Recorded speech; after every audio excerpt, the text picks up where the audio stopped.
Hello everyone, welcome to our YouTube channel maths with Anand Sharma. आप लोग कैसे हैं? आई होप आप लोग सभी ठीक होंगे और घर पे बैठ के पढ़ाई कर रहे होंगे। ठीक है, चलिए, क्योंकि इस कोविड की सिचुएशन में अगर आप पढ़ रहे हैं तो आप मिलियंस में एक हो। ठीक है, तो चलिए आज हम स्टार्ट करते हैं। आज मुझे कम समय मिला है थोड़ा रिकॉर्डिंग के लिए, नहीं तो वीडियो आज नहीं डल पाएगा। तो स्टार्ट करते हैं आज का लेक्चर। हमें क्या बोला है क्वेश्चन में कि पहला क्वेश्चन देखिए, आप बोर्ड पर फ्लैश हुआ है। ठीक, एफ कैट का फॉर्म आया हुआ है। ठीक है, एफ कैट जिसका मैं एक वीडियो कल डाला हूँ। ठीक है, फुल डिटेल्स डाल दिया हूँ और उसका प्रैक्टिस बैच, यही प्रैक्टिस बैच उसके लिए इनफ है, क्योंकि मैं एफ कैट का प्रीवियस ईयर पेपर देखा और उसका मॉडल सेट सब भी देखा। तो ऑलमोस्ट 10% सिलेबस जो है ना, वो थोड़ा सा ये होता है कि वो लोग थोड़ा स्कूल वाला पूछ देते हैं। बाकी 90 से 85% जो है ये एसएससी का ही सिलेबस है, मतलब जो जनरल कंपटीशन में है ना, वही सिलेबस है वहाँ पर। ठीक है, तो ज़्यादा फिक्र करने की बात नहीं है और हमें 100% लाना भी नहीं है। एफ कैट का कट ऑफ 100% मैथ्स में लाना भी नहीं है। ठीक है, तो आप ये जो मैथ्स प्रैक्टिस बैच चल रहा है इनफ है उस एफ कैट के लिए, अगर आप पढ़े हुए स्टूडेंट और प्रैक्टिस जस्ट करना चाहते हैं। ठीक है, तो इसके साथ जुड़ सकते हैं, इस वीडियो को भी शेयर कर सकते हैं। चलिए आज का सेशन स्टार्ट करते हैं। पहला क्वेश्चन आपने पढ़ लिया होगा। पहला क्वेश्चन है कि एक बकेट में a bucket contains 2 liter more water when it is filled 80%, okay, in comparison when it is filled 200/3%. what is the capacity of the bucket? मुझे यही बोला है कि अगर मैं एक बाल्टी में 80% पानी भर दूँ, ठीक है, तो ये जो है ना 2 लीटर ज़्यादा होगा इन कंपैरिजन अगर मैं 200/3% भरूँ। ठीक है, आपको समझ आया? मैं बोला कि अगर मैं इसमें 200/3% भरता हूँ पानी और 80% भरता हूँ, तो ये 200/3 और 80% का जो डिफरेंस है वही 2 लीटर है। मतलब कि 80% और 200/3 मतलब आप बोले 200/3 को सर लिख सकते हैं 3 6 18 66 2/3। ठीक है, ये लिखते हैं। तो इसका डिफरेंस कितना है? तो आप बोले 2 लीटर। हमसे पूछा बकेट का कैपेसिटी बताओ, तो बकेट का कैपेसिटी कितना? आप बोले इसको जब घटाएंगे तो कितना होगा? 80 में से 66 जाएगा तो आप बोले 14, मतलब कि 13/1/3, मतलब 13×3 = 40, 40/3%। ठीक है, ये क्या है? 40/3% किसको दिखा रहा है? 2 लीटर को। तो आप बोले 1% किसको? तो 2/40/3। हमसे पूछा है कि आप बताओ बाल्टी का कैपेसिटी, तो 100% होगा ना बाल्टी का कैपेसिटी। तो 100 कितना? तो आप बोले 3 ऊपर चलाइए तो 6/40 × 100। चलिए, आसान क्वेश्चन था, हमने जस्ट ये काट लिया। तो आप बोले कि सर बाल्टी का जो कैपेसिटी है वो कितना है? 15 लीटर। 15 लीटर का वो बाल्टी है, जो कि ऑप्शन बी है। चलिए और क्वेश्चन नेक्स्ट करते हैं हम। ये आसान क्वेश्चन था। क्वेश्चन नेक्स्ट हमें कहा है कि एक डिसऑनेस्ट डीलर है जो कि वायदा करता है कि वो जो है गुड्स को कॉस्ट प्राइस पे बेचेगा, लेकिन वो 1 केजी की जगह 900 ग्राम ही देता है। ठीक है, ऐसा दुकानदार से मेरा भी पाला पड़ा था 2 दिन पहले। ठीक है, मतलब उसका जो वो, ये तो डिजिटल में नहीं हो सकता, डिजिटल मीटर में। ठीक है, वो जो स्केल्स होता है ना, स्केल्स जिसको तराजू बोलते हैं। ठीक है, उसमें क्या किया था, वो नीचे से वो चंबक से 100 ग्राम का मतलब वो चिपका दिया था। ठीक है, तो वो बहुत सुना भी बाज़ार में, शायद उसको बाज़ार में एक सप्ताह के लिए अभी बाज़ार लगाने भी नहीं दिया गया। चलिए, तो इसमें बेसिकली बोला क्या, देखिए वो क्या बोला, मैं 1 केजी सामान दूंगा आपको, मतलब 1000 ग्राम। ठीक है, तो वो बोला कि मैं जितना मैं लाया हूँ ना इस सामान को, मैं मेरे लिए कॉस्ट प्राइस जितना है उतना ही मैं सेल प्राइस कर दूंगा, मैं सेल कर दूंगा। समझे? मैं बोला मैं 50 रुपये में लाया था तो 50 में ही दे दिया आपको, लो, कोई प्रॉफिट नहीं, कोई लॉस नहीं। लेकिन दुकानदार और बनिया, ठीक है, ये लोग लॉस नहीं करते हैं। ठीक है, मतलब बिजनेस में और बनिया लोग ये तो लॉस नहीं करते हैं। इन लोगों का बोली कुछ होता है लेकिन काम अलग होता है। चलिए, तो आप समझ जाइए क्या करेगा तब। 900 के जगह 1000 की जगह 900 ग्राम ही दिया, मतलब कितना का घाटा किया वो, मतलब कितना बचा लिया अपना वो 100 ग्राम, है ना? 100 ग्राम बचाया। अच्छा, 100 जो ग्राम बचाया ये वो दुकानदार, वो किस पे बचाया? तो आप बोले सर 900 ग्राम पे ही, क्योंकि वो दिया तो दुकानदार को 900 ग्राम ही, ऊपर से 100 ग्राम बचा भी लिया, मतलब वो प्रॉफिट किस पे किया था? आप बोले सर 900 ग्राम पे प्रॉफिट किया है। ठीक है, तो 100 का फ़ायदा 900 पे, तो आप काट लोगे 1/9 कितना? 11, 1/9%। आई होप आप समझे होंगे। तो 11 1/9 तो नहीं है ऑप्शन में, तो इसको ऐसे लिख लीजिए 11×99 100/9%। बात वही है, 100/9%, जो कि ऑप्शन बी है। चलो करते हैं नेक्स्ट क्वेश्चन। देखिए वेन डायग्राम है कि 100 स्टूडेंट में 50 फेल होता है इंग्लिश में, 30 मैथमेटिक्स में और 12 दोनों में फेल हुआ। तो हमसे पूछा दोनों सब्जेक्ट में कौन पास है। ठीक है, तो इसको हम लोग वेन डायग्राम से करते हैं। हमें बोला टोटल 100 बच्चा है, ठीक है, जिसमें ये है 50 बच्चा जो है इसमें फेल हुआ है, किसमें, इंग्लिश में, 30 बच्चा मैथमेटिक्स में 30 बच्चा, और दोनों में 12 बच्चा, ठीक है, दोनों में 12 बच्चा। तो आप बताओ, मैं अगर बोलूँ कि आप बताओ सिर्फ अंग्रेजी में कितना फेल हुआ है, ये तो इंग्लिश का ब्रैकेट है, ये 50 तो दोनों को लेके है, मैं बोला ये इंग्लिश है, ये मैथ है ना, ये 50 जो है ये तो पूरा गोला है। मैं बोला कि सिर्फ इंग्लिश बताओ, सिर्फ इंग्लिश में कितना फेल हुआ, ये सेकंड केस हटाओ कि मैथ वाला भी, तो आप बोलते 50 में 12 को निकाल लो तो सिर्फ ये वाला बचेगा, सिर्फ इतना, है ना। ऐसे ही मैं क्या करूँगा, तो यहाँ पे कितना आएगा, तो आप बोलोगे सर 50 में 12 गया तो 38 बच्चा है यहाँ पे। अच्छा, ऐसे ही मुझे बताओ आपकी सिर्फ मैथ में कितना बच्चा फेल हुए, सिर्फ मैथ, ठीक है, मैथ और साथ में नहीं। आप बोले सर 30 में 12 घटा लेते तो 18 बच्चा। देखिए अब हम फेल होने का सारा पॉसिबिलिटी निकाल चुके हैं, कैसे, देखिए मैं बोला 38 बच्चा इंग्लिश में फेल हुआ है, इंग्लिश में कितना बच्चा 38, मैथ्स में कितना बच्चा, आप बोले 18। अच्छा, दोनों में कितना बच्चा है, तो आप बोले ई यूनियन एम भी बोल सकते हैं इसको, ये लिखने का भाषा, आप कंफ्यूज नहीं हो, यूनियन फूनियन हटाइए। मैं बोला ई और एम बोथ में कितना बच्चा फेल हुआ है, तो बोले 12। मतलब ये फेल का सारा पॉसिबिलिटी हम निकाल चुके हैं, मतलब जो एक सब्जेक्ट में भी फेल है और 2 सब्जेक्ट में वो भी निकाल लिए, तो इसका मतलब जो बच्चा बचेगा वो दोनों में पास होगा, है ना, क्योंकि हम एक सब्जेक्ट का फेल वाला बच्चा को भी यहाँ से निकाल चुके हैं। आप समझिए, मैं बोला कि 38 तो मैं निकाला क्या, 38 तो सिर्फ इंग्लिश में फेल हुआ है, तो सिर्फ इंग्लिश में भी फेल अगर निकाल लिया मैं, सिर्फ मैथ वाला भी फेल निकाला और दोनों में भी फेल हटा दिया, तो क्या बचेगा मेरे पास, आप बताओ। तो आप बोलोगे सर सिर्फ इंग्लिश वाला भी निकाल दे, सिर्फ मैथ वाला भी निकाल दे जो फेल हुआ है, इसका मतलब ऐसा बच्चा हम चुने हैं जो दोनों में पास है ना, ठीक है। चलिए आप बोलिए जोड़ लेते हैं, 8 8 16 2 18 3 4 1 5 1 68। अच्छा, 68 बच्चा ऐसा है जो फेल है पूरा कंडीशन से, तो मैं बोला 100 से इसको हटाओ, क्योंकि टोटल बच्चा कितना दिया क्वेश्चन में 100, तो 100 में 68 गया। 32 बच्चा ऐसा है जो पास किया है बोथ सब्जेक्ट में, बोथ सब्जेक्ट्स, ठीक है।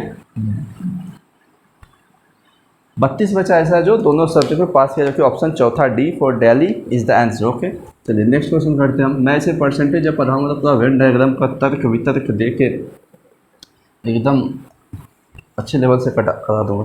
चलिए, एक reduction 20% in the price of rice enables a person two by 3.5 kg more rice for 385 rupees.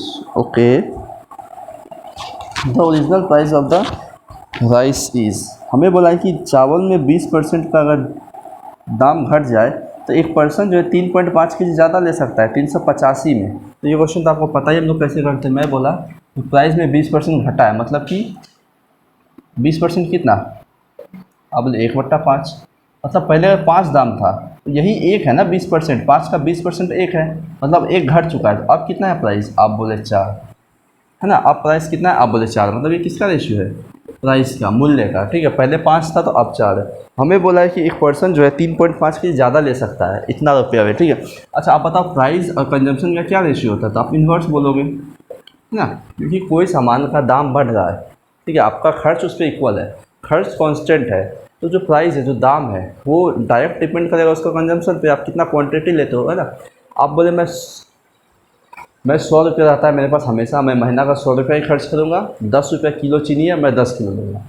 अच्छा, चीनी जो है 5 रुपये घट गया, मतलब अब 5 रुपया है, लेकिन पैसा तो आपका वही 100 रुपया, लेकिन अब आप कितना लोगे, तो 100/5 20 किलो, मतलब क्या कांस्टेंट होने से इन्वर्स हो जाता है बस, ठीक है। देखिए मैं क्या बोला कि 100 किलो था, 100 रुपया था, तो 1 किलो का दाम था 10 रुपया, तो मैं लेता था कितना 10, मतलब 10 किलो, अब कितना 20, तो 1:2 में लेता था। तो अब प्राइस का दाम देखिए 2:1 में होगा। कैसे प्राइस का दाम 2:1 में क्यों होगा, देखिए पहले कितना था, आप बोले 10, अब है 5, तो 2:1 ही है। तो आप ये समझिए इस बातों को। तो मैं बोला कंजम्पशन इस रेशियो में होगा, तो यही एक किसको दिखा रहा है, 3.5 kg ज़्यादा ले पाएंगे, क्योंकि कंजम्पशन खर्च कितना करते हैं हम, 4 से 5 यूनिट। हमें क्वेश्चन में बढ़ा एक बढ़ जाता है कितना 3.5, लेकिन इसके अकॉर्डिंग 1/1 दिखा रहा है 3.5 kg को। तो हमें पूछा है कि ओरिजिनल प्राइस बताओ, तो ओरिजिनल प्राइस अब क्या होगा, तो आप बोले सर ओरिजिनल प्राइस क्या था पहले, ये 4 यूनिट लेते थे, अब ना ज़्यादा ले पा रहे, तो एक अगर 3.5 किलो तो 4 कितना किलो, तो आप बोलोगे 14 किलो, ठीक है। तो पहले 14 किलो ही लेते थे 350 किलो, तो कितना रुपये प्रति किलो था, आप बोलोगे सर 14 दूना 28, 14 सत्ते 98, है ना, 14×5 = 70, मतलब ये 27.5 रुपया पर किलो था पहले दाम। ठीक है, 27.5 kilo. I hope you all understand. इसका आंसर ऑप्शन डी। चलिए चलते हैं नेक्स्ट क्वेश्चन। क्वेश्चन नंबर 585 है। देख लो भाई, ये प्रैक्टिस बैच है, यहाँ स्पीड आपका होना चाहिए। ठीक है, चलिए। Tickets for all but 100 seats in a 10,000 seat stadium were sold. मतलब कि देखिए लैंग्वेज क्या है। नहीं, कभी कभी क्या होता है कि आपको स्मार्ट अप्रोच लगाना होगा। ठीक है, कभी कभी जब इंग्लिश में आपको, आप इंग्लिश के धुआंधार हैं, ठीक है इंग्लिश तो, लेकिन एसएससी क्या है, ये एग्ज़ाम जो है या जनरल कंपटीशन, वहाँ आपका 50% बच्चा ऐसा बैठते हैं जो बाइलिंगुअल है। ठीक है, और प्रॉपर मतलब इंग्लिश में ही सारा चीज़ समझ जाना आसान नहीं है। जैसे यहाँ पर लैंग्वेज है, तो आप क्या करिए, कभी हिंदी में एक बार पढ़ लीजिए, है ना, हिंदी में देख लीजिए उस क्वेश्चन को। जैसे इस क्वेश्चन को आप हिंदी में देखिए, एक बार में समझ आ जाएगा, लेकिन इंग्लिश में क्या है, थोड़ा सा कन्फ्यूजन है। यहाँ पे आपको थोड़ा ग्रामर का नॉलेज होना चाहिए कि tickets for all but 100 seats, इसका मतलब यही होता है कि टिकट्स फॉर ऑल सब बिक गया, लेकिन 100 सीट का नहीं बिका। समझे आप बात को? क्वेश्चन पढ़िए। तो इसलिए हमेशा हीरो नहीं बनना है, समय बचाना है तो स्मार्ट अप्रोच लगाना ही पड़ेगा। चलिए, tickets for all but 100 seats in 10,000 seat stadium were sold. Okay, मतलब कि 10,000 सीट में 100 सीट का टिकट नहीं बिका, बाकी सब बिक गया, मतलब 9,900 सीट बिक गया। Of the ticket sold 20% were sold at half price and the remaining tickets were sold at full price of ₹20। इसका मतलब जो हम टिकट बेचे ना, देखिए आप, मैं बोला कि 10,000 सीट था जिसमें से 100 नहीं बिका, 100 सीट। आप बोले सर 9,900 सीट बिक चुका है। ठीक है, अब हमें क्या बोला है कि टिकट का प्राइस कितना है, आप बोले 20 रुपया। देखिए आप क्वेश्चन वहाँ पे देखिए लिखा हुआ है कि जो ऑफ द टिकट सोल्ड 20% जो है वो बिका है हाफ प्राइस पर, रिमेनिंग जो है फुल प्राइस। अब फुल प्राइस कितना दिया हुआ है, 20। तो हमसे पूछा टोटल रिवेन्यू बताओ, तो आप बता दोगे टोटल रेवेन्यू, तो इसका 20%, मतलब इसका 20% कितना, आप बोले सर इसका 20% होगा 99,100 इंटू 20%, तो इतना कितना पे बिका है, तो आप बोले हाफ प्राइस पे। प्राइस है कितना, 20, तो इसका आधा कितना, 10। यहाँ पे इतना रुपया आया मेरे पास। अच्छा, इस केस में जो टिकट बचा, तो आप बोले 99,100 का 20% बिक गया, तो बचा कितना, 80%, मतलब 4/5, ये 20 रुपया पे बिका है फुल। आप बोले इसको ऐड करना है सर, वही उत्तर होगा हमारे सवाल का। अब क्या करते हैं, 99,100 कॉमन ले लेते हैं। अच्छा, 99,100 इंटू 10/5 कॉमन आ जाएगा। ठीक है, इतना कॉमन आ चुका है। चलिए ये पूरा ही कॉमन आ गया। आप बोले यहाँ से ये भी आ गया, 10 मतलब 2 और 4 8। ठीक है, 5 से 2, आप बोले 8 दूना 16, आप गुना करो 16, 16 का 0 0 0 0, 16 नमा कितना, आप बोले 144, 14 हाथ में 16 नमा 144 और 14 158, 1,58,400 रुपया जो है मेरा रेवेन्यू हुआ है, मेरा कुल एकत्रित राजस्व है। ठीक है, ऑप्शन ए इस सवाल का उत्तर है। चलिए 586 करते हैं अब। 586 हमें क्या बोला है, shelf A has 4/5 of the number of books that shelf B has. मतलब कि जितना सेल्फ बी में बुक है ना, उसका 4/5 ए में है। ठीक है, तो ये हर जगह कॉन्सेप्ट तो अपना जगह है ही, लेकिन हर जगह कॉन्सेप्ट नहीं होगा। जैसे ये क्वेश्चन कॉन्सेप्ट वाला है क्या, नहीं, आप यहाँ आपको अपना IQ लगाना होगा। तो IQ लेवल बढ़ाने के लिए मैं अपने पिछले क्लास में भी बोला था कि आप 80 to 85% तो करिए, अपना सिलेबस को पूरा कवर करना है, लेकिन 10 to 15% ना उसी चैप्टर का, उसी स्पेसिफिक चैप्टर का कुछ अतरंगी क्वेश्चंस आते हैं। ठीक है, हार्ड क्वेश्चंस या अलग मैंने लैंग्वेज का, वो सब भी सॉल्व करिए, ज़्यादा बेनिफिशियल होगा अगर आपको एक अच्छा परफॉर्मेंस देना है। तो जैसे यहाँ पे क्वेश्चन चाहिए, कॉन्सेप्ट अपना जगह पे है। जैसे इस क्वेश्चन में कॉन्सेप्ट नहीं लगेगा, आपका IQ लगेगा कि उधर से 4/5 इधर शिफ्ट करना है। अगर आप कॉन्सेप्ट यहाँ पे देखोगे तो एक्स वैक्स करके बहुत लंबा होगा, IQ है तो जल्दी सॉल्व होगा। ठीक है, इसी का नाम कंपटीशन है। UPSC और SSC में यही डिफरेंस है। UPSC आपसे पूछता है कि जैसे जो अभी फ़िलिस्तीन और इजराइल का वार हुआ था, तो वो क्यों हुआ, उस पर अपना राय दें। ठीक है, UPSC वाले आपका राय मांगेंगे उस पर, लेकिन जो SSC वाले हैं वो डायरेक्ट क्वेश्चन पूछेंगे कि इजराइल और फ़िलिस्तीन के वार का क्या कारण था। 4 ऑप्शन दिए बस, है ना। UPSC वाले क्या करेंगे, आपका राय मांगेंगे, आपका मतलब आपका क्या व्यू है उस पर, पर्टिकुलरली आपका क्या व्यू है। लेकिन SSC क्या है कि आपका जस्ट क्यों हुआ था, तो फैक्ट, SSC में फैक्ट भी पता होना चाहिए। ठीक है, IQ लेवल है आपका तो मैथ्स में और अच्छा हो सकते हैं। चलिए, shelf A has 4/5 of the number of book that shelf B has. मैं डायरेक्ट करना स्टार्ट करता हूँ कि मतलब ए बी। अगर इसमें 5 बुक है तो ए में क्या है, इसका 4/5, तो इसका 4/5 आप देखो 4 ही होगा, ठीक है, तो एक बुक है। अच्छा, if 25% of the books in A are transfer to B. अच्छा, मतलब इसका 25% इसमें दे दिया हम, तो बोले 4 का 25% कितना, तो आप बोले 4 का 25% 1। इसका बुक 1 माइनस हुआ, इसमें आ गया प्लस 1 हो गया, ठीक है, ये आप समझे होंगे, इससे 1 निकाल के इसमें डाल दिए। अब हमें बोला है कि and then 25% of the book from B R transfer to A. ठीक है, अब जो इसका 25% इसमें दे दिए हम, मतलब कि इसमें अभी कितना बुक है टोटल, तो इसमें तो अभी 3 है, इसमें 6 है, इसका 25% कितना, तो आप बोले सर 6 का 25% पॉइंट में आ जाएगा 1.5, मतलब कि इससे 1.5 निकल के इस पर 1.5 आ गया। इधर भी 4.5 हो चुका है, इधर भी 4.5, ठीक है, ये यूनिट चल रहा है, बुक नहीं है, बुक 4.5 थोड़ी हो सकता है, बुक आधा में कैसे होगा, है ना। चलिए, हमें अब बोला है कि then the percentage of the total number of books that A will have.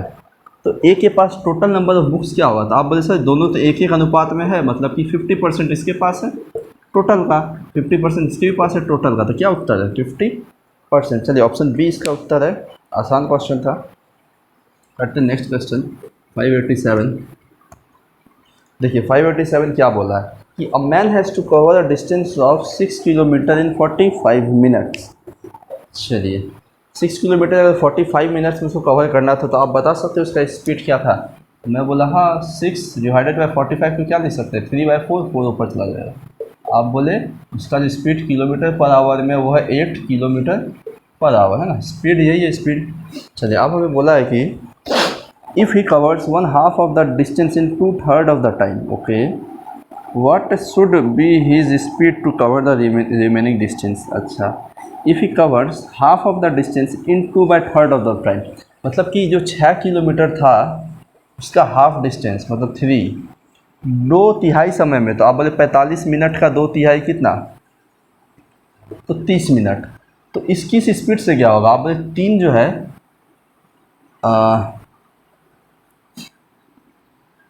समय क्या दिया हुआ हमें, 3 करना है। अच्छा, ये आप बोले कि किस स्पीड से गया हुआ, तो आप बोले यहाँ पे तो 30 मिनट मतलब हाफ घंटा था, हाफ डिवाइड होगा तो 2 ऊपर जाएगा, मतलब ये तो 6 के स्पीड से गया है, ये 6 के स्पीड से गया है, ठीक है, यहाँ पे स्पीड 6 था। अच्छा, अब न्यू स्पीड क्या होगा, अब हमें पूछा है कि अगर उसको रिमेनिंग डिस्टेंस जो है रिमेनिंग टाइम में कवर करना है, तो उसको स्पीड कितना बढ़ाना चाहिए। तो आप बोले सर 3 कर चुका है, 6 किलोमीटर, 3 और बचा है, कितना टाइम में, रिमेनिंग टाइम में, मतलब 45 मिनट में 30 मिनट तो यहाँ चल चुका है, बचा 15 मिनट, मतलब 1/4, मतलब 1/4, ये 4 ऊपर इंटू हो जाएगा। तो आप बोले अब स्पीड है 12 किलोमीटर पर आवर, इसका मतलब क्या है, पहले से स्पीड कितना बढ़ा है, तो आप बोले 6 था पहले, अब 12 है, मतलब प्लस 6 स्पीड बढ़ा है, मतलब 6 किलोमीटर पर आवर का स्पीड उसको बढ़ाना होगा, जो कि ऑप्शन ही नहीं है ना, जो कि ऑप्शन ही नहीं है। अब man has to cover 6 kilometre, मैं कुछ गलती किया क्या, 6 किलोमीटर इन, एक आदमी को 6 किलोमीटर कवर करना है, 6 किलोमीटर 45 मिनट में, 3/4, तो 4 ऊपर दिया, तो 8 किलोमीटर पर आवर का इसका स्पीड है। If he covers 1/2 of the distance in 2/3 of the time, 1/2 of the distance मतलब कि 1/2 मतलब 6 का 3, 3 को 2/3 ऑफ द टाइम में, मतलब 45 का 2/3 मतलब कितना, आप बोले 30, मतलब एक हाफ एन आवर, मतलब 1/2, 2 पर गया था, मतलब स्पीड कितना था उसका 6 था। अब हमें बोला है कि तो शेष समय में शेष दूरी को तय करने के लिए उसकी गति क्या हो। ओहो, मुझे पूछा है कि शेष समय में शेष गति को तय करने के लिए उसका गति क्या होना चाहिए, मतलब गति ही पूछा है, ये कितना इंक्रीज हुआ नहीं पूछा है, मैं भावनाओं में बह गया, सॉरी। हम यही ही पूछा है कि आप जो है शेष दूरी को इस स्पीड से कवर करने पे कितना स्पीड होना चाहिए, इतना टाइम में कवर करने में, तो 12। चलिए, क्वेश्चन हम लोग अब पढ़ते हैं नेक्स्ट, जो कि है 58। देखिए 58 में भी आपका कॉन्सेप्ट वगैरह कुछ काम नहीं आएगा, ठीक है, तो आपको ज़रूरी है कि अपना IQ भी बढ़ाना है, कि क्वेश्चन को हम कैसे स्मार्टली अप्रोच कर सके, है ना। चलिए, there are 3 containers M and N O, ठीक है, 3 कंटेनर है M N O, कैपेसिटी है तीनों का 20 लीटर, 40 लीटर, 50 लीटर, ठीक है। Container M which is empty is filled with milk from container N। देखिए मैं आपको समझाता हूँ कि मुझे बोला है कि 3 कंटेनर है MNO, MNO, ठीक है। अच्छा, इसका कैपेसिटी कितना है, तो आप बोले ये 20 लीटर का है, ये 40 लीटर का है, और ये 50 लीटर का है ना, यही कैपेसिटी है इसका। हमें बोला container M which is empty, मतलब ये जो कंटेनर है एम्प्टी है, ठीक है। Is filled with milk from container N, मतलब कि इसको जो है एन में जो मिल्क था, ठीक है, आप बताओ एन में जो मिल्क था वो उठा के इसमें डाल दिए, तो मैं बोला इसमें अभी कितना मिल्क हो जाएगा, आप बोले इसमें जो मिल्क होगा वो होगा 20 लीटर, क्योंकि इसका कैपेसिटी ही 20 लीटर है, तो मैं बोला इसका उठा कर सारा इसमें डाल दिए, मतलब इसके पास कितना मिल्क था, 20 ही था, ठीक है। चलिए अब हमें बोला है कि container N is then filled with the water from container O, ठीक है। इसका जो 20 दूध था ये तो चला गया है ना, ये चला गया, हटाओ इसको। आप बोलो कि यहाँ पे वाटर था, ठीक है, मैं अब ये वाटर लिखता हूँ, यहाँ पे वाटर कितना था, आप बोले 50 लीटर, है ना। अच्छा यहाँ मिल्क था 40 लीटर, सॉरी मैं एक गलती किया, यहाँ पे तो 40 लीटर ही मिल्क था, लेकिन 20 दे दिए हम, है ना, 20 दे दिए लीटर। आप बोले कितना बचा है, आप बोले ये 40 हट के 20 ही बचा हुआ है, ठीक है, यहाँ पे 20 लीटर का पानी है। अच्छा हमें क्या बोला अब कि M is now emptied into container O। अच्छा सॉरी, इससे पहले भी एक लाइन है, container N is then filled with the water from container O, मतलब N को आप फिल कर दिया गया इसका वाटर से, मतलब यहाँ जो 50 लीटर वाटर है इसमें तो 20 ही आएगा, क्योंकि 20 इसका 40 कैपेसिटी है, 20 यहाँ दे दिया तो 20 बचा है, मतलब यहाँ से कितना वाटर लेगा, तो आप बोले 20 लीटर, मतलब इसके पास कितना वाटर बचेगा, आप बोले इससे 20 गया है तो इसके पास 30 लीटर ही वाटर बचा है। चलिए अब हमें बोला है कि container M is now emptied into container O, अब M को O में खाली कर दिए। अच्छा अब M में मेरे पास क्या है, सिर्फ मिल्क है, इसको O में दे दिए, मतलब O के पास भी मिल्क आ चुका है 20 लीटर, ठीक है। तो हमें पूछा है कि at finally what would be the strength of the milk in the container O, मतलब कि कंटेनर O में जो है मिल्क के क्या क्या स्ट्रेंथ है, क्या मतलब क्या है, मतलब इसमें क्या कैपेसिटी, मतलब कितना स्ट्रेंथ है मिल्क का। आप बोले सर इसमें तो मिल्क है 20, 20 किस पे, टोटल पे 20 30 50, आप बोले 2/5 तो कितना परसेंट, 40%, ठीक है। देखिए चलिए नेक्स्ट क्वेश्चन कर लेते हैं, 589, ठीक है,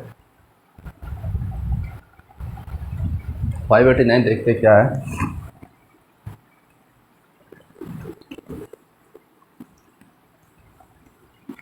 देखिए 589 क्या है, let A is equal to इतना 7 8 9 10 11 12, ए क्या है, आप बोले 7 8 9 10 11 12, बी क्या है, तो आपने बोला 7 10 14 15, 7 10 14 15, ठीक है। हमसे पूछा क्या है कि what is the number of element in A minus B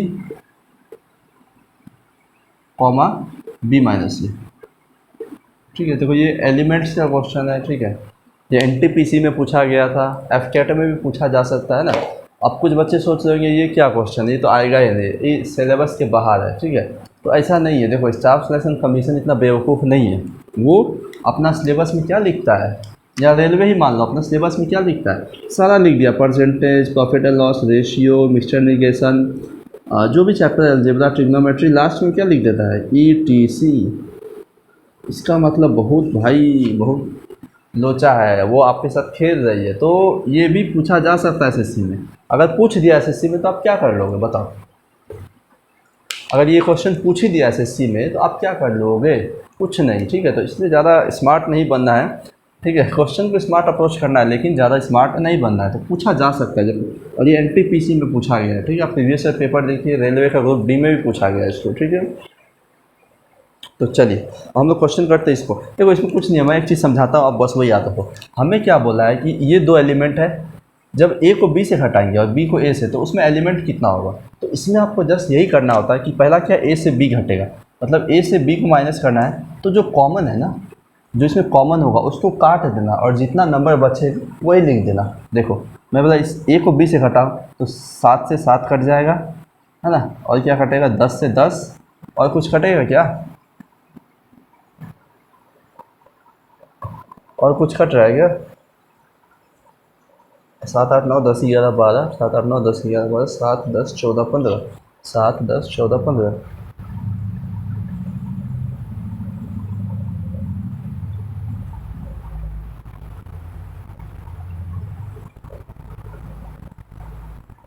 चलिए और कुछ नहीं कट रहा है, तो ये जो कॉमन होता है ना, जो कॉमन, ठीक है, वो कुछ कट रहा है क्या? 20 से ये भी जाएगा तो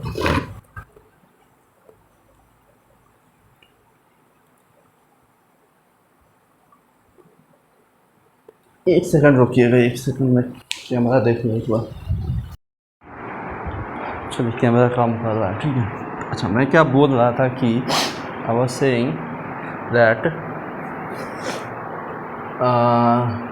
whenever they say to whenever they say that what will be the number of elements in a minus b and b minus a, so what you need to do is, first of all, when you are subtracting a from b, ठीक है, take common, what is the common number in both.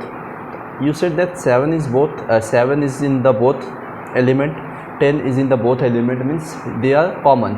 Now if you are subtracting a from b, that means the elements, the numbers left in a is the element of that particular given statement. तो I am saying that कि इसमें 7 और 10, 7 10 का मतलब, तो ए में कितना बचा? आप बोले 1 2 3 4, इसमें 4 एलिमेंट होगा, ठीक है, आप याद रखिए। मैं बोला बी से जब ए घटाएंगे तो भी तो 7 और 10 ही कॉमन होगा। आप बोले तब बी में कितना बचेगा? तो आप बोले 2, इसका उत्तर होगा 4,2, ठीक है। तो अब पूछा जा सकता है, तो आपको ये पता होना चाहिए शॉर्ट में। चलिए अब आया है कंपाउंड इंटरेस्ट का बहुत ही अच्छा क्वेश्चन। ये क्वेश्चन हमें क्या बोला है ना यार, हमें इस क्वेश्चन में कहा है कि a sum of money becomes 16 times of itself in 2 years. Okay, if compounded half yearly, ठीक है, if compounded half yearly means एक कोई अमाउंट है, कोई पैसा है, वो 16 गुना हो जाता है 2 साल में, लेकिन अगर हाफ ईयरली हो, समझिए बात का मतलब 4 बार लगा है। हमसे पूछा है कि how much time it will take to become 27 times compounded yearly. तो चलिए मैं बताता हूँ आपको कि हमें क्या बोला कि कोई पैसा है, एक है तो 16 टाइम्स हो गया, तो आप बोले कब? तो आप बोले 2 साल में, लेकिन कंपाउंडेड हाफ ईयरली है। इसका मतलब क्या है कि 2 साल में ये 6 महीना करके लगा है ना, मतलब कि यहाँ पे 4 टाइम्स लगा है, 2 का स्क्वायर टाइम्स लगा है। आप समझिए बात को। मैं बोला कि एक कोई प्रिंसिपल था, वो 16 गुना हुआ है 2 साल में, ठीक है, कितना में? 2 साल में, लेकिन कंपाउंड इंटरेस्ट हाफ ईयरली है। इसका मतलब है क्या कि हर 6 महीना पे समय बटा है, तभी तो 2 साल। 6 महीना 6 महीना 6 महीना 6 महीना कितना? 2 साल, मतलब कि 2 साल मतलब कितना? तो आप बोले कि 2 का, अच्छा 2 साल है ना, तो ये तो 2 ही रहेगा सिर्फ, मतलब 2 का पावर 1 है ना, 2 का पावर 1। अब बोलो यही 27 गुना कब हो जाएगा? तो आप बताओ ये 27 गुना कब हो जाएगा अगर कंपाउंड इंटरेस्ट ये ईयरली है? चलिए आप बताओ कि ये ईयरली पे 27 गुना कब हो जाएगा? तो आप बोलेंगे सर 27 गुना होगा, इसका मतलब ये है कि ये क्या है? आप बोले 2 का पावर 4 8 16, 4 है ना, 2 का पावर 4 है, ये कितना है? देखो आपको ये चीज़ समझना होगा। यहाँ पे मैं क्या बोला, ये तो 6 महीना पे लगेगा, तो ये 2 साल के लिए है ना, ये 2 साल के लिए है, तो यहाँ पे मतलब अमाउंट कितना हुआ? तो आप बोले 2 का पावर 4 हो चुका है, समझे बात को आप? चलिए अब ये क्या है, 27 मतलब 3 का पावर 3 हुआ है, तो ये अमाउंट 27 गुना कब होगा? तो ये आप बोलो सर ये हाफ ईयरली था, ये क्या था? हाफ ईयरली था, और यहाँ पे ईयरली है, तो ये कितना में होगा? आप बोले सर 3 का पावर 3, तो 3 साल, ठीक है, कितना में? 3 साल में। चलिए ऑप्शन ए इस सवाल का उत्तर है। नेक्स्ट करते हैं क्वेश्चन 591। 591 क्या बोला है कि Akash one going slower by 15 kilometre per hour reaches 45 घंटा लेट, और फास्टर 10 किलोमीटर तो ओरिजिनल स्पीड, तो 20 आवर्स अर्ली। तो बताओ डिस्टेंस कवर। अच्छा इसका मैं एक सी और शॉर्ट फॉर्मूला बताया था रामबान कि डिस्टेंस क्या होता है, तो आपको पता है S1 into S2 divided by S1 minus S2 into delta T.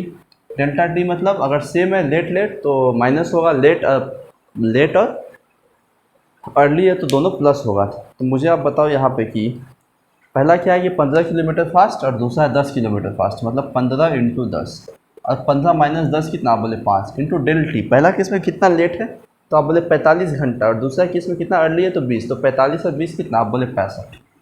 तो डिस्टेंस कितना आपने कहा सर ये 13, और 13 गुने 15, 13 25 65, 6 बज चुका है, 13 का 13, 13 6 19, और 1950 किलोमीटर मतलब कि डिस्टेंस है। ठीक है, कितना है 1950, तो ऑप्शन ही नहीं है।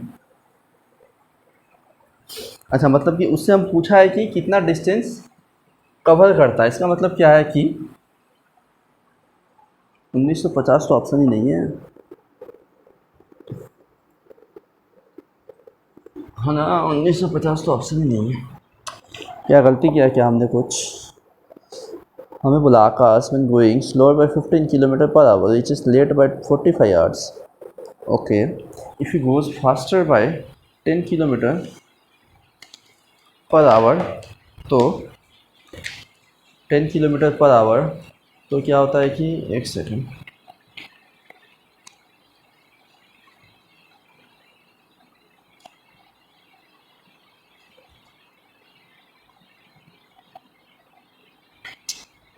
यही तो क्वेश्चन है। चलिए 1950 ही होगा इस सवाल का उत्तर। ठीक है, 1950 ही होगा। 15 10 सही किया हमने, 15 से 10 घटा 5 है। ठीक है, उधर 45 घंटा लेट था, इधर 20, तो 55, 45 और 20 65, 5 13 से कट जाएगा, फिर 13, 13 25 65, 6 13 का 13 6 19, 1950, 1950 इसका उत्तर होगा। ठीक है, 1950 इसका उत्तर होगा। चलिए 592 क्वेश्चन देखिए, बहुत ही अच्छा क्वेश्चन है। हमें बोला है कि कोई भी एक ट्राइंगल है जिसका ए बी सी 3 एंगल है, वो ए पी में है, अरिथमेटिक प्रोग्रेशन में है। ठीक है, मतलब कि समानांतर श्रेणी में है। अच्छा, while the ratio of angle B angle C 6:7, मतलब कि एंगल बी और एंगल सी का जो रेशियो है वो 6:7 है। चलिए, आई इज़ द इंसेंटर, अच्छा इंसेंटर है बाबू, and the external angle bisector of B और सी मीट करता है आई डैश पे। अच्छा, आई डैश पे, then what is the difference between angle A I B and angle B I dash C, assume all 3 angles are integer. अच्छा, A B C angle इसका क्या है, तो आप बोले ए पी में है सर। ठीक है, तो आप देखो यहाँ पे क्या क्या केस हो सकता है, आपको ये पता होना चाहिए ना। यहाँ पे क्योंकि हमें दिया कि किसी भी ऑर्डर में, अगर ए बी सी ही सिर्फ दिया होता है कि A B C are in arithmetic progression, और इसके अलावा कुछ नहीं होता, तो हम ए बी सी को अरिथमेटिक में मान लेते थे। यहाँ पर arithmetic progression in any order, किसी भी श्रेणी में हो सकता है वो। ठीक है, तो हमें बोला बी और सी 6 और 7 है, 6:7। तो पहला क्या केस कि ये 5 होगा, है ना, तो ए पी में एक का डिफरेंस, एक का डिफरेंस। अच्छा, केस 2, आपने बोला सर ऐसे भी तो लिख सकते हैं कि angle B angle C angle A, है ना, तो बी और सी 6 7 में है, तो ए कितना हो जाएगा तब, आप बोले 8, है ना, 6 1 7 1 8। चलिए ये भी केस है एक। आप बोले सर एक और केस हो सकता है अब तो, कि angle B angle A angle C, अब बी सी 6 7 में, 6 7, तो ये 6.5 हो सकता है। ठीक है, any thing is possible in love and war. चलिए, हमें बोला है कि ये 3 केस अभी बनता है, क्योंकि एनी ऑर्डर बोला है, जिसकी वजह से हमें तीनों केस निकालना होगा। ठीक है, हालांकि एग्जाम में आप ऐसे नहीं करेंगे, जल्दी करेंगे। आप बोले कि बताओ ये पॉसिबल है क्या, तो आप बोले कि ये किस रेशियो में, 6 दूना 12 13 14, क्योंकि ये पॉइंट में इंटीजर में हमें बोला है, तो ले लिए इंटीजर में। आपने बोला 13 12 कितना, 25 और 14 कितना, 39। अच्छा, 39 किसको शो कर रहा है, तो आप बोले 180 को, नहीं 39 किसको, 180 को, तो आप बोलेंगे एक कितना, तो 180/39। अगर मैं आपसे पूछूं कि आप बताओ 12, आप बताओ 12 कितना होगा, जब आप 12 निकालोगे ना तो ये पॉइंट में आ जाएगा, ये पॉइंट में आएगा, मतलब कि ये पॉसिबल नहीं है। क्योंकि हमें शर्त दिया हुआ है कि जो एंगल है ना वो सब इंटीजर है, मतलब कि पूर्णांक है। ठीक है, पूर्णांक है, तो ये पॉसिबल नहीं हुआ, तो केस ये तो गया। अच्छा, आप बोले ये केस 6 7 11 19, अरे 19 180 को दिखाएगा तो कभी कटेगा ही नहीं 19 से 180, तो ये भी केस गया, मतलब कि यही केस अप्लीकेबल है यहाँ पे। तो मैं बोला इसको हटाओ आप,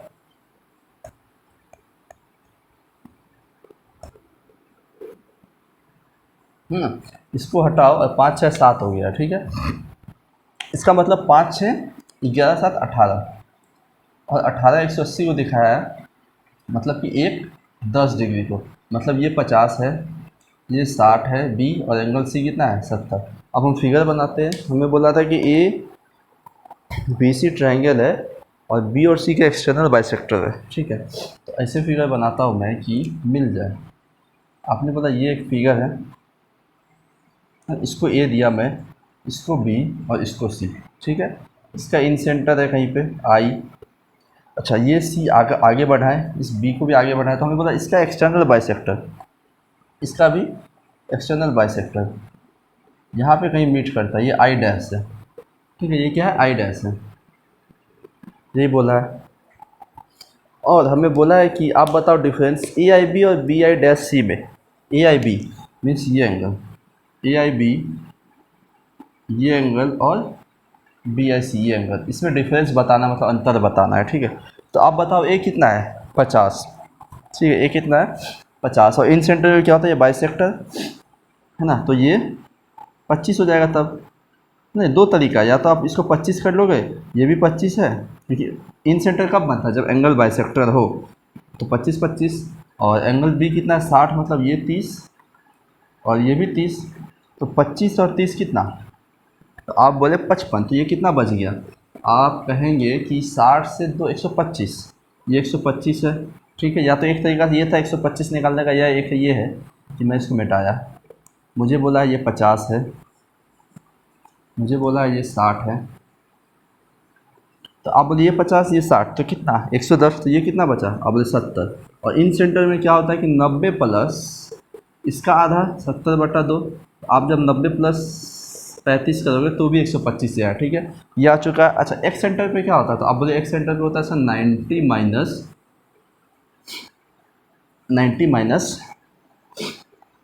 a/2, मतलब कि 50/2 है ना। एक्स इन सेंटर पे प्लस होता है, एक्स सेंटर पे माइनस होता है इसके, ये एंगल डायरेक्ट, तो आप बोले ये हो गया सर 90 माइनस 25, मतलब कि 9 में 2 गया 7 65, तो हमसे 125 और 165 का डिफरेंस पूछा है, तो 125 और 65 का डिफरेंस 60।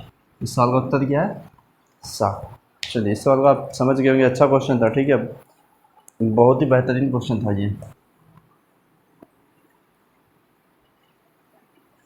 6 से 7 चीज़ एक ही क्वेश्चन में था। एपी का केस, ट्राइंगल, इन सेंटर, एक्स सेंटर, उसका डिफरेंस है ना। चलिए हमें अब इस क्वेश्चन में बोला है कि the side of a triangle is 6 8 और 10। अच्छा 6 8 10 से आपको क्या फील आ चुका है कि ये राइट एंगल ट्राइंगल है, क्योंकि किस रेशियो में 3 4 5। ये कौन सा ट्राइंगल है, आप बोले राइट एंगल ट्राइंगल है सर, ये फील आपको आ जाना चाहिए अगर आप एस्पायरेंट हो, ठीक है। मैं बोला ये 6 है, ये 8 है, ये 10 है, ठीक है, क्योंकि 10 सबसे बड़ा होता है, 6 8 कोई भी हो सकता है, ठीक है। The area of the largest square that can be inscribed in it, ठीक है। तो आपको ये पता होना चाहिए कि लार्जेस्ट स्क्वायर कौन सा होगा, तो अब ये लार्जेस्ट स्क्वायर है, ये एक केस है ऐसे बन सकता है, या एक केस है कि मैं ऐसे भी बना सकता हूँ, एक ऐसे बनाया ऐसे, ये भी एक है ना। तो आप बोले इसमें से लार्जेस्ट कौन है, तो लार्जेस्ट जो है यही वाला है, ठीक है। अब आपको यहाँ पे एक चीज़ पता होना चाहिए, ठीक है, कोई भी ट्राइंगल हो, समझ ले बात को, कोई भी ट्राइंगल हो उसमें अगर स्क्वायर है उसके अंदर, ठीक है, उसके अंदर स्क्वायर है, तो स्क्वायर का जो एरिया होता है वो क्या होता है, मतलब फॉर स्क्वायर का साइड, तो आप जो बोलोगे उस ट्राइंगल का base into height divided by base plus height. इसको आप लिख लो तो सोने पे सुहागा, नहीं तो मेरा कुछ नहीं जाता। चलिए मैं क्या बोला, किसी भी ट्राइंगल में, ठीक है, आप इस स्टेटमेंट को भी लिख लिए, if in any triangle there is a square, that means the side of the square is the product of base and height of triangle divided by sum of base and height of triangle, ठीक है। आपको पता होना चाहिए, ठीक है, ये आपको पता हो भाई, ये पता होना चाहिए। देखो ये मैं छोटा में बहुत बड़ा बात बता दिया, मुझे भी मैं इसको अलग तरीके से करवाने वाला था, ठीक है, ये, लेकिन मुझे अचानक से ये चीज़ याद आ गया, ठीक है। तो ये आपको याद होना चाहिए, बहुत इंपॉर्टेंट है, प्लीज़ इसको लिख लें, ठीक है। मतलब कोई भी ट्राइंगल में अगर स्क्वायर है तो उसका स्क्वायर का साइड क्या होगा, उस ट्राइंगल का base into height by base plus height. तो आप बताओ इसका इस स्क्वायर का साइड क्या होगा। आप बोले सर स्क्वायर का साइड ए माना हूँ मैं, इसका प्रूफ भी है, ठीक है, प्रूफ मैं जियोमेट्री में पढ़ाऊँगा। तो ये जो ए होगा इस ट्रायंगल का बेस इंटू हाइट, इस ट्रायंगल का बेस कितना है तो आप बोले 8, हाइट कितना है तो आप बोले 6 है ना, क्योंकि राइट एंगल ट्रायंगल है तो 8 6 डिवाइडेड बाई 8 प्लस 6 मतलब 14। तो आप बोलोगे 2 से 3 2 से 7 मतलब 24/7। ये क्या है, इस ट्रायंगल का साइड है, मतलब ये 24/साइड। अब बताओ, सॉरी स्क्वायर का साइड है। अब बताओ स्क्वायर वर्ग का एरिया क्या होता है, तो साइड स्क्वायर, भुजा का स्क्वायर, ए स्क्वायर। तो 24/7 का स्क्वायर क्या होगा, आप बोले 576/49। ठीक है, 576/49। चलिए आप लोगों का समय बच गया, क्योंकि यहाँ मैं प्रूफ करके बताने वाला था, मुझे ये चीज़ अचानक से याद आया। ठीक है, तो आसान हो गया, इसका ऑप्शन डी उत्तर है। ठीक है, ऑप्शन डी। आप इस चीज़ को याद रखिए, कोई भी ट्रायंगल में स्क्वायर है, देखो इसका भी साइड क्या होता, यही होता। ठीक है, आपको ये पता होना चाहिए। ठीक है, हालांकि हाइट तब क्या होता, आपको ये हाइट हो जाता था। ठीक है, ये हाइट होता, ये बेस हो जाता। समझ लेंगे आप बातों को।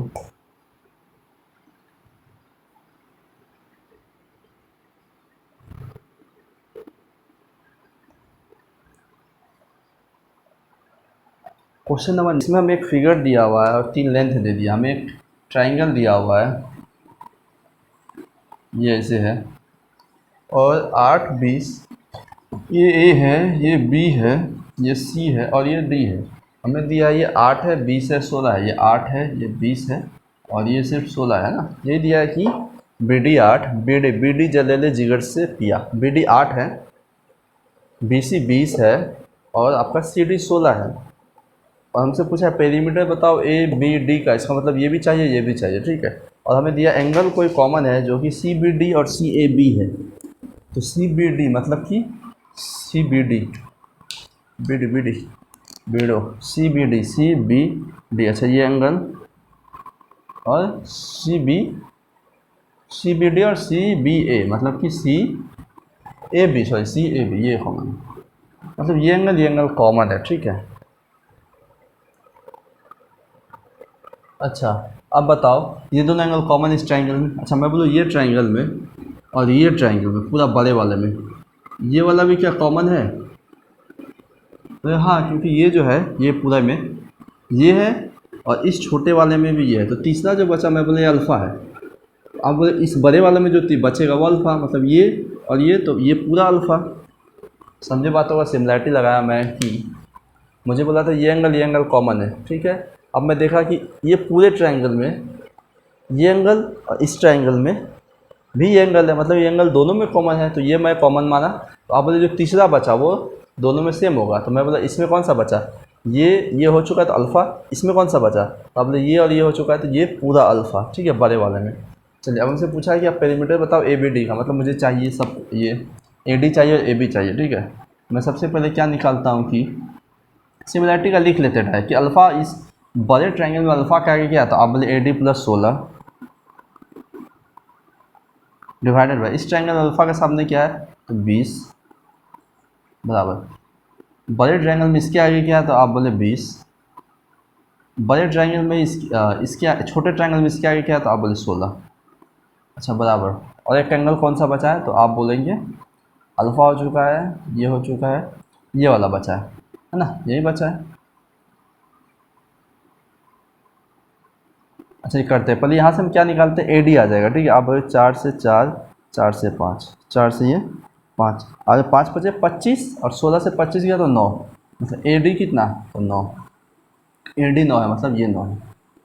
ठीक है, ये कितना है 9 है। ठीक है, अब फिर से सिमिलैरिटी लगाओ कि अब मुझे चाहिए ये ए बी सी। ठीक है, ए बी सी, तो आप बोले बड़े ट्रायंगल में इसके आगे क्या है तो ए बी है, ए बी, लेकिन इसी छोटे ट्रायंगल में इसके सामने क्या है, इसके सामने तो आप बोले ये 8 है बराबर। आप कोई दो वैल्यू ले लेते हैं, यही ले लेते हैं 20/16, 8 से 2, 2 से 10, मतलब ए बी कितना है 10, ये 10 है, तो पेरीमीटर कितना तो 10 20 30, 30 और 16 9 कितना है 25, तो 30 और 25 कितना 55, मतलब इसका पेरीमीटर कितना है 55 सेंटीमीटर। ए बी डी का ही तो पूछा है ना। अच्छा ए बी डी पूछा ना, ए बी डी का पेरीमीटर पूछा हमसे, ये ए बी डी 10 8 18 9 27। ठीक है, कितना 27 सेंटीमीटर। ठीक है, कितना? 27 सेंटीमीटर। ऑप्शन सी इस सवाल का उत्तर है। चलिए क्वेश्चन नेक्स्ट करते हैं। हमें 596 सर्कल का एक अच्छा क्वेश्चन है ये। इस क्वेश्चन में हमें बोला है कि 3 circles touch each other externally, मतलब बाहर से टच करते हैं। The distance between their centres are 5 centimetre, 6 centimetre and 7 centimetre. Find radii of the circle. ठीक है, find radii of the circle. Externally touch करते हैं। अच्छा मैं बनाता हूँ कि 3 सर्कल है, क्योंकि एक्सटर्नली टच करते हैं ना, एक्सटर्नली तो ऐसे ही टच करेंगे। ये 3 सर्कल है,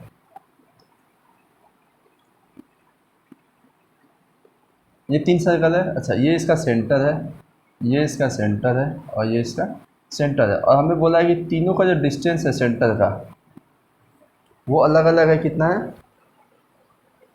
5, 6, 7 है। ठीक है, अगर मैं बोलूँ ये डिस्टेंस ए है, यहाँ से यहाँ तक ए है, तो आप बोलोगे ये भी ए है ना, क्योंकि सेंटर से ये सर्कल पे ए, सेंटर से सर्कल पे ए। तो ऐसे मैं इसमें माना कि ये अगर बी है तो ये भी बी है, ये सी है तो ये भी सी है ना, यहाँ से यहाँ तक सी तो ये भी सी।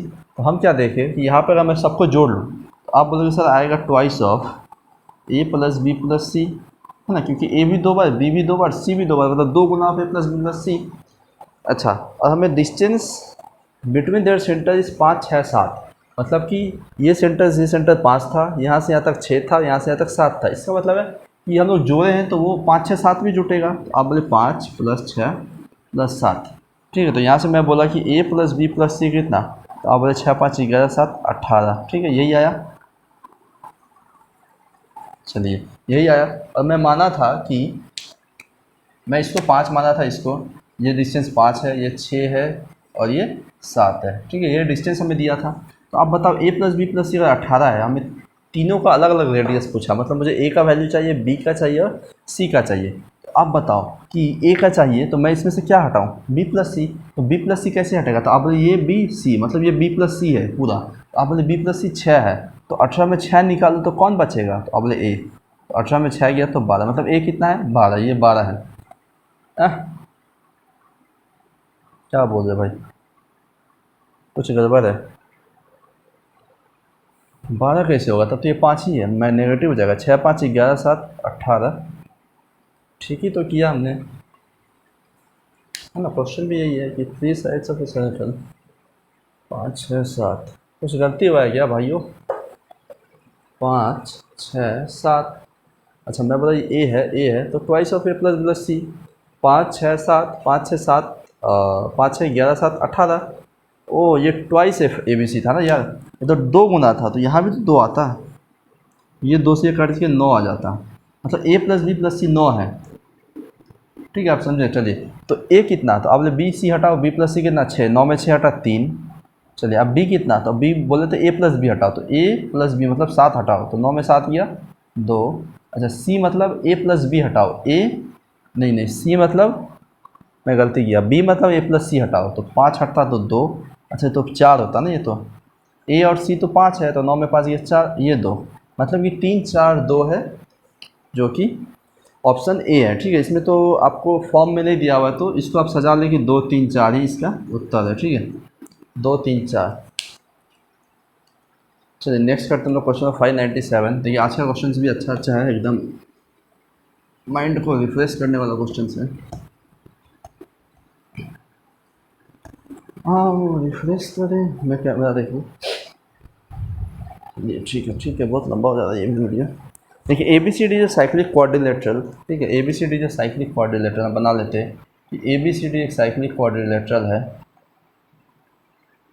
मैं माना ये है A B C D, the side A B is extended to E. अच्छा बी ई का बी सी, ये ई तक बढ़ाया गया है such that B E is equal to B C. ठीक है, if A D C 70, A D C 70, A D C मतलब ये 70 है,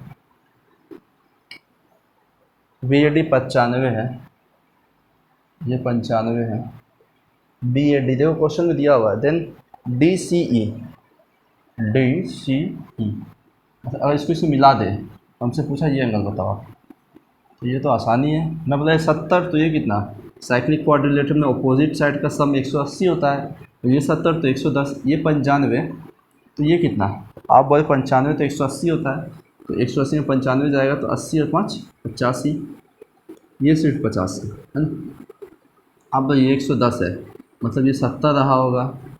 अच्छा ये और ये इक्वल है, मतलब आइसोसेलेस, मतलब ये एंगल और ये एंगल भी कॉमन, तो 70 है तो 110 बचा, तो ये 55 और ये भी 55। हमसे पूछा था ये पूरा बताओ, तो 85 और 55 कितना, 140। आया मज़ा, अच्छा क्वेश्चन था ये भी। चलिए 597 भी हो चुका, हम करते 598। इसका एक और तरीका है, मतलब वो और शॉर्टकट, लेकिन मैं आपको पूरा ही बताते चल रहा हूँ। वहाँ पर एक्स्ट्रा एंगल का यूज़ करता था मैं। चलिए इस क्वेश्चन में देखिए, ट्रिग्नोमेट्री का है 10 20 प्लस 10 40 प्लस √3 10 20 10 40। ये क्वेश्चन, ठीक है, यही क्वेश्चन है। एक सेकंड, चलिए कैमरा ऑन है, बताओ इसको कैसे सॉल्व करें। ठीक है, तो मैं दिखाता हूँ आपको सॉल्व करना।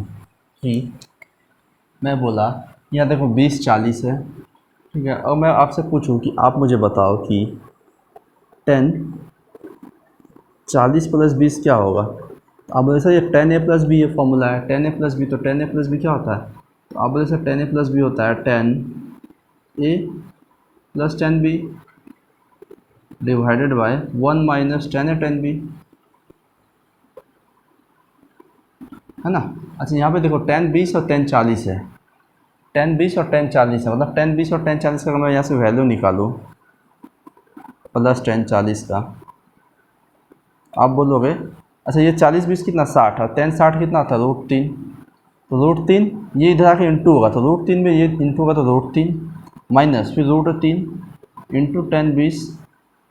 इतना भी अगर नहीं समझ आ रहा तो फिर आपका तैयारी नहीं है। 10 40, ठीक है, ये आ चुका है। तो अब हम इसका वैल्यू यहाँ ढाल देते हैं। मैं बोला 10 20 प्लस 10 40 को मैं क्या लिख सकता हूँ, तो √3 माइनस √3 10 20 इंटू 10 40। यहाँ पे क्या है प्लस बच चुका है 10 20 और 10 40। अब देखो माइनस में ये चीज़, प्लस में यही चीज़, मतलब ये कट जाएगा, क्या उत्तर बचेगा, सिर्फ √3। ठीक है, तो इस सवाल का उत्तर ये था। मैं 10a+b 20 और 40 को तोड़ा, क्योंकि मैं देख रहा था यहाँ पे 10ab बन रहा था, ठीक है, 10a और इंटू 10b, इसलिए मैं इस पर तोड़ा।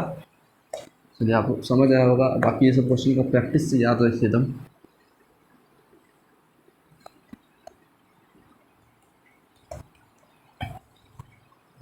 लास्ट देखो 600 क्वेश्चन हो गए, 600, ठीक है। देखो 600 नंबर क्वेश्चन क्या बोला है कि 40 का पावर 1012 को जब 7 से डिवाइड करेंगे तो आप बताओ मुझे रिमाइंडर कितना।